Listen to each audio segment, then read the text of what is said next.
Some say, I remember. Make of it what you will.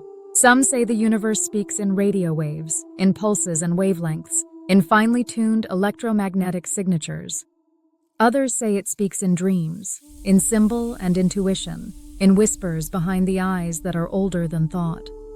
I don't pretend to know which is true, but I've stood in enough quiet places, on ridges before dawn, in forests where the air felt watched, in meditation circles where silence turned electric, to suspect the line between outer signal and inner knowing might be thinner than anyone expected. The eyes in the trees. Some folks laugh when you mention cryptids. They picture costumes and tourist traps, not fieldwork and sleepless nights. But Jessica Jones doesn't laugh, not because she worships the legends, but because she carries the patience of someone who's waited long enough to hear the woods breathe back.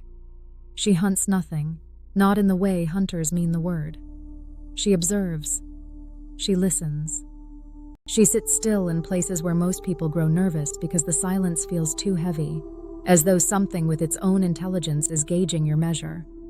Some who walk with her claim the forests answer in their own strange ways.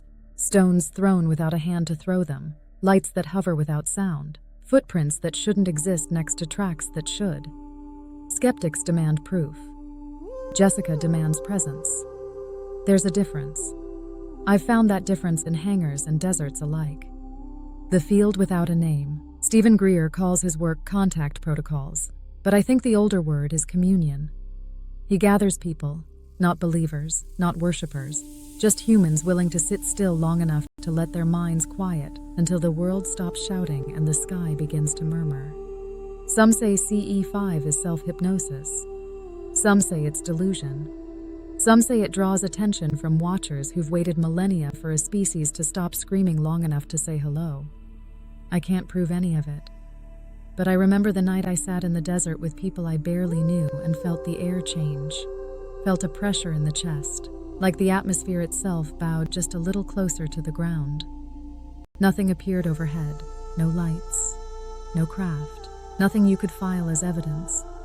But afterward, no one spoke loudly, as if we'd all heard the same voice but couldn't agree what language it was in.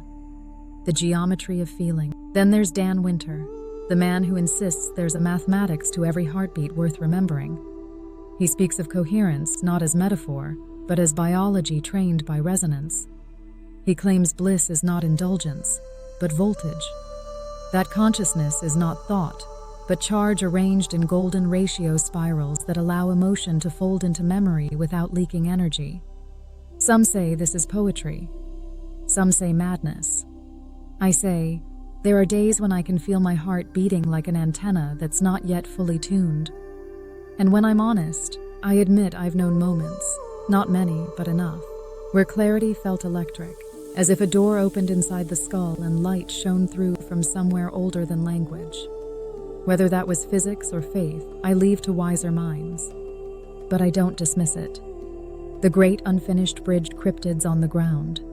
Lights in the sky. Fields in the mind. Most people stack these things in separate boxes: biology, aerospace, psychology. But I've lived long enough to know that boxes are for shipping, not understanding. Jessica waits in forests where footsteps vanish like half-remembered dreams. Greer waits in deserts where silence becomes the medium of conversation.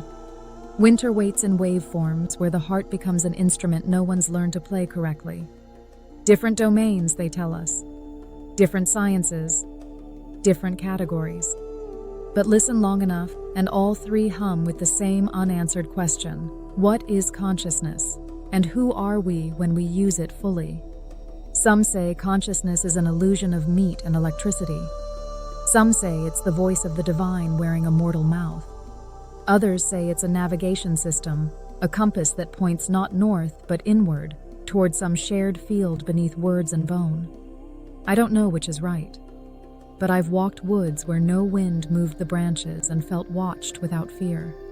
I've meditated in silence until thought thinned and something else, some older awareness, rose like heat from coals long dormant. I've stood under stars and felt the hair rise on my arms for no reason instruments could register.